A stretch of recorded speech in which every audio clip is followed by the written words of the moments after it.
नमस्कार दोस्तों, हमारी मौजूदगी प्रयागराज करछना के धरवारा में है और 29 नवंबर की रात को एक दुखद घटना घटती है जिसमें सेना के जवान विवेक सिंह की धरवारा मोड़ के पास आपसी कहासुनी में छोटी सी मामूली सी कहासुनी थी। गाड़ी ओवरटेक करने को लेकर एक सफेद रंग की स्कॉर्पियो सवार लोगों ने उनकी निर्मम हत्या कर दी। उनको पीट कर घायल कर दिया। सूचना पर ग्रामीणों ने उनको प्रयागराज के अस्पताल ले गए, जहां से उन्हें मिलिट्री अस्पताल लखनऊ रेफर तो किया गया, लेकिन उनकी वहां पे दुखद मौत हो गई, जिसे लेकर कार्रवाई करते हुए पुलिस ने 5 लोगों को देर शाम तक गिरफ्तार करके जेल भेज दिया और मंगलवार की सुबह विवेक सिंह का पार्थिव शरीर जो है वो इनके पैतृक गांव धरवारा लाया गया, जिसे अंतिम दर्शन करने के लिए भारी भीड़ देखने को मिली। हर लोग विवेक सिंह का अंतिम दीदार कर लेना चाहता था और उन्हें विनम्र श्रद्धांजलि देने के लिए देखने के लिए लोगों का हुजूम उमड़ पड़ा। कई सारे सवाल प्रयागराज प्रशासन पे भी उठने लगे कि इस तरीके की घटनाएं अगर होती रहेंगी तो आम लोग कैसे सुरक्षित रहेंगे। जिस तरीके से ये घटना घटी है वह बहुत ही निंदनीय है और उसी को लेते हुए आज यहाँ के क्षेत्रीय लोग जो हैं वो सेना के जवान विवेक सिंह को श्रद्धांजलि देने के लिए कैंडल मार्च का आयोजन कर रहे हैं। यह candle march Dharwara Gajroop Singh intermediate college से चलकर लाल साहब धरवारा गांव में चौराहा मौजूद है, वहां पर जाकर इसका समापन होगा।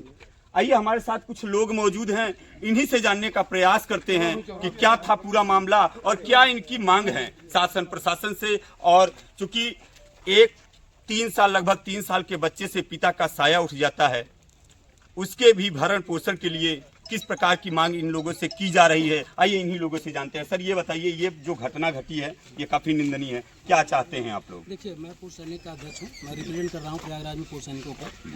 मैं सरकार से ये मांग करता हूँ कि सबसे पहले तो जो भी गुनहगार पकड़े गए हैं, 6 हैं या 7 हैं, उसकी गिनती जो भी सही है, सबसे पहले तो उनको किसी भी हाल में बख्शा ना जाए। उन्हें फांसी की सजा ही होनी चाहिए। अगर 302 बन रहा है तो फांसी की सजा ही होनी चाहिए। और दूसरी चीज़, उससे और बड़ी बात बता रहा हूँ, प्रशासन कोई भी एप्लीकेशन किसी का भी पाता है तो इस तरीके से अपने जेब में नहीं रख सकता।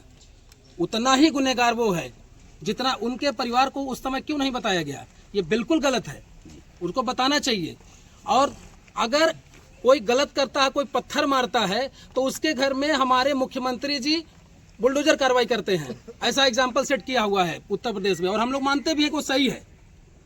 तो आप लोगों की मांग है कि अपराधियों के घर पे भी बुलडोजर चलना चाहिए। सर, कोई शंका ही नहीं है, कोई शंका ही नहीं है कि उनके घर में बुलडोजर ना चले। आप बताइए, जब कोई बंदा एक छोटा सा गलत काम कर देता है, किसी रैली में पत्थर मार देता है, उससे कोई हत्या हो ना हो, उसके घर में बुलडोजर चलता है, तो यहाँ तो एक सैनिक की हत्या हुई है साहब। जानकारी के मुताबिक ये सेना में इंटेलिजेंस विभाग में काम करते थे। तो क्या ऐसी जो कृत्य की गई है यह निंदनीय है? ऐसे लोगों पे कठोर कार्रवाई होनी चाहिए। 100% कठोर कार्रवाई होनी चाहिए, उसमें कुछ बचवाने की जरूरत नहीं है। उनके पिताजी भी एक सर्विसमैन है जो 2 पीढ़ियों से हमारे देश की सुरक्षा कर रहा है। अगर उसके साथ ऐसा हुआ है, 3 पीढ़ी, माफी चाहता हूँ, 3 पीढ़ियों से जो देश की सुरक्षा कर रहा है, अगर उसके साथ यह हो रहा है तो सर इसकी जितनी मैं निंदा कर दूं वो कम ही पड़ेगा।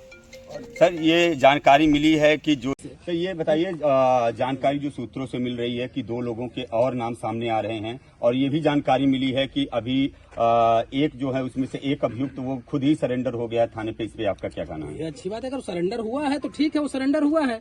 लेकिन ये बताइए, जो 5 अपराधी पहले से पकड़े गए हैं, क्या सिर्फ उनके साथ लीगल कार्रवाई होगी? आपको पता है कि हमारा संविधान, हमारा कानून कितना लचीला है। अगर इसमें देरी हुई और हम लोग इसमें सुस्त पड़े तो आने वाले समय पे मुझे ये डर है और शायद यही करेंगे कि कहीं लिपापोती करके खत्म ना कर दिया जाए। सबसे पहले उसके हमें ये दिखना चाहिए प्रत्यक्ष रूप में कि गवर्नमेंट ने किया क्या है उस पे। क्यों उसके घर में अभी बुलडोजर क्यों नहीं खड़ा हुआ?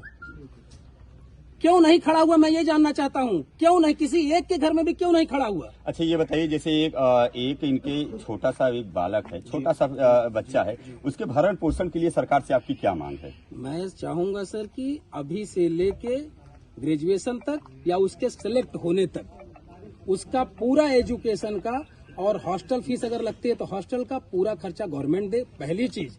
दूसरी चीज, ऑन द जॉब हमारा एक सैनिक शहीद हुआ है, उसके बिहाफ में उसके घर में किसी एक आदमी को, चाहे स्टेट गवर्नमेंट चाहे सेंट्रल गवर्नमेंट, एक कम से कम एक सरकारी नौकरी उसको दे। मैं ये सरकार से रिक्वेस्ट करना चाहता हूँ। चलिए, और लोग हमारे पास हैं, कुछ और लोग हमारे साथ मौजूद हैं, आइए इनसे भी कुछ बात करते हैं। सर क्या चाहते हैं आप, इस तरीके की घटना जो घटी है, निंदनीय घटना घटी है, इस पे क्या चाहते हैं आप? आज आप लोगों ने कैंडल मार्च निकाला है। जी हाँ, आज आप देख रहे हैं ये एक विशाल समूह हमारे साथ खड़ा है, विवेक सिंह के परिवार के साथ सभी लोग जो है आज मोमबत्ती के कैंडल मार्च के माध्यम से भावपूर्ण श्रद्धांजलि देने दिया जा रहा है। अपराधी जो भी पकड़े गए हैं उन पर और भी लोग जो शामिल हैं उनको पकड़ा जाए और कड़ी से कड़ी कार्रवाई किया जाए। मैं उनको फांसी की मांग करता हूं और उनके घरों को नेस्तनाबूद करने की बाबा योगी आदित्यनाथ जी से मांग करता हूं कि जब कोई सैनिक पर पत्थर फेंकता है तो बॉर्डर पर आदेश है कि उसको गोली मार दो, तो किसी सैनिक को कोई गोली मार दिया तो उसके घरों को कोई बचना नहीं चाहिए, उसको तोड़कर फेंक देना चाहिए। और इसके लिए आंदोलन करने की आवश्यकता पड़ेगी, तो हम लोग निरंतर आंदोलन करते हैं, ये पीछे नहीं हटेंगे। और मैं प्रदेश सरकार से एक मांग करता हूं, कम से कम ऐसे पीड़ित परिवार को 1 करोड़ की राशि देनी चाहिए और परिवार की जब तक उनके बेटे को वो नहीं हो जाते तब तक उनकी पूरी शिक्षा की जिम्मेदारी, परिवार की पूरी जिम्मेदारी होनी चाहिए, पूरे परिवार के शहीद होने चाहिए।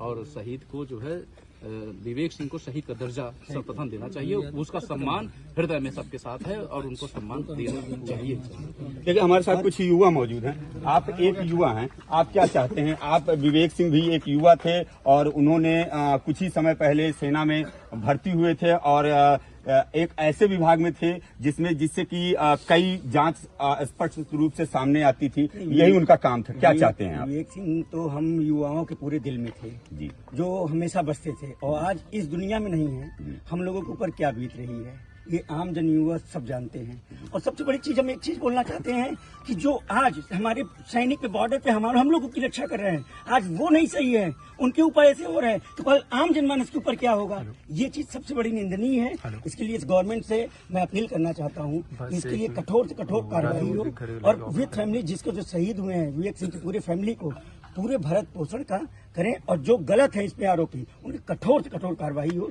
सबसे बड़ी युवाओं का यही मांग है। भारत माता की जय, भारत माता की जय, भारत माता की जय, भारत युवा हैं जो साफ तौर पर काम करते हैं और कहते हैं कि अपराधियों को फांसी दिया जाए और इनके घरों पर बाबा का बुलडोजर चलना चाहिए। और ऐसे लोग, ऐसी प्रकार की घटना निंदनीय है। प्रयागराज से प्रकार की घटना निंदनीय है। लोगों ने फांसी की मांग की है। भारत माता की जय के नारे लगाते हुए कैंडल मार्च निकाला जा रहा है और जन आक्रोश देखने को मिल रहा है। जिस तरीके से इन्होंने अपील की है शासन प्रशासन से 1 करोड़ रुपए की आर्थिक सहायता दी जाए और जो एक छोटा सा बच्चा है उसको शिक्षा की व्यवस्था की जाए। प्रयागराज से टाइम्स 24 भारत के लिए हिमांशु तिवारी की। इस प्रकार से 29 और 30 नवंबर की रात में ये विवेक सिंह जो सोल्जर इंडियन आर्मी के थे उनकी हत्या कर दी गई। उस पूरे मुद्दे पर जब आज 7 दिसंबर 2025 को कैंडल मार्च निकाला जा रहा है और यहाँ के हजारों लोग नम आंखों से विवेक सिंह को श्रद्धांजलि दे रहे हैं, आज जब यहाँ हम उनके गांव धरवारा में आए तो उनके परिजन और उनके इस क्षेत्र के हजारों लोगों के बीच आज हम यहाँ खड़े हैं। ये नीम का पेड़ है जहाँ ये चौरा है, हमें लगता है देवी माँ का चौरा है ये, और इस चौरा के नीचे माँ साक्षी हैं कि आज हर व्यक्ति व हर नम आंखें विवेक सिंह को न्याय की गुहार लगा रही है। हमारे साथ जो है विवेक सिंह के बड़े भाई कुलदीप सिंह जी हैं। ये बताइए कुलदीप जी कि आप विवेक सिंह जी जब नहीं हैं तो आपके ऊपर कितनी बड़ी जिम्मेदारी बन जाती है? देखिए जिम्मेदारी तो बहुत बड़ी है। आप ये भीड़ देख रहे होंगे जी। सबसे पहले मैं धन्यवाद करना चाहूँगा अपने गांव वालों का जी, अपने क्षेत्र वालों का। और देखिए दुख तो है हमारे ऊपर पड़ा है, पर इतनी भीड़ देख के साहस होता है अंदर से और लगता है कि सबने मिलकर दुख बांट लिया है हमारा। तो दुख तो है, वो तो जी लाइफ टाइम है, वो पूरे जीवन झेलना है हमें जी, बट ये कि इतना सहयोग जो है देख कर आंखें नम हो गई हमारी जी। और हम हृदय की गहराइयों से धन्यवाद करते हैं जी। सभी क्षेत्रवासियों का, ग्रामवासियों का, सबका। जी, इस पूरे प्रकरण में जो पुलिस की भूमिका रही है, पुलिस की जो रवैया रही है, उसके प्रति आप क्या कहना है? पुलिस का सहयोग हमें बहुत मिला है, हम तो उससे जो है संतुष्ट हैं, जी। ये कह सकते हैं। और जब ये FIR हमारी लिखी गई उसके विदिन 10 to 12 आवर के अंदर जो है गिरफ्तारी हो गई है जी और जहाँ तक मुझे पता है वो अभी जेल में है, सेंट्रल जेल में है। जी। और एक दो लोगों का और नाम आ रहा है इस प्रकरण में, तो एक लोगों की गिरफ्तारी शायद आज हो गई है, हाँ। एक लोग अभी जो है शायद अभी नहीं पकड़े गए हैं। ये अब बाकी प्रशासन का जो काम है वो संतुष्ट हमें करता है। ये बताइए, एक इनका छोटा सा बच्चा है, आप लोगों की क्या मांग है उसके भरण पोषण के लिए? सरकार से, प्रशासन से क्या मांग है आप लोगों की? देखिए, हमारा जो मांग है वो शैक्षणिक मांग है। वो बच्चे का एजुकेशन जो है स्टेट गवर्नमेंट से हम चाहते हैं कि जो है वो उसकी जब तक पढ़ाई हो उसके लिए जो है कुछ कर सकते हो तो करें। जो आप विवेक सिंह थे, ये इंटेलिजेंस विभाग में थे, सेना में, और इस तरीके की दुखद घटना हुई है, इस पर आपका क्या कहना है? क्या इस तरीके की घटना निंदनीय है? देखिए, घटना तो आपके सामने है, आप लोग देख ही रहे हैं। हम ये चाहते हैं कि विवेक को शहीद का दर्जा मिले। जो उत्तर प्रदेश सरकार है वो चाहते हैं कि स्टेट गवर्नमेंट जो है उनको शहीद का दर्जा दे। बस यही हमारे लिए संतुष्टि होगी। बाकी जो हमने खो दिया है वो तो वापस नहीं आ सकते। बस हमारे लिए यही संतुष्टि होगी, वो शहीद का दर्जा अगर उन्हें मिल जाए तो। आरोपियों के लिए आप क्या मांग करते हैं? बुलडोजर के लिए क्या? आरोपियों को फांसी हो, बुलडोजर चले। योगी सरकार का जो है जो रवैया है बहुत संतुष्ट रहता है और सबको संतुष्ट करते हैं। हम चाहते हैं कि हमको भी वो संतुष्ट करेंगे। नाम बता दीजिए अपना। मेरा नाम कुलदीप सिंह है, आप उनके विवेक का भाई? बड़ा भाई हूं। जी।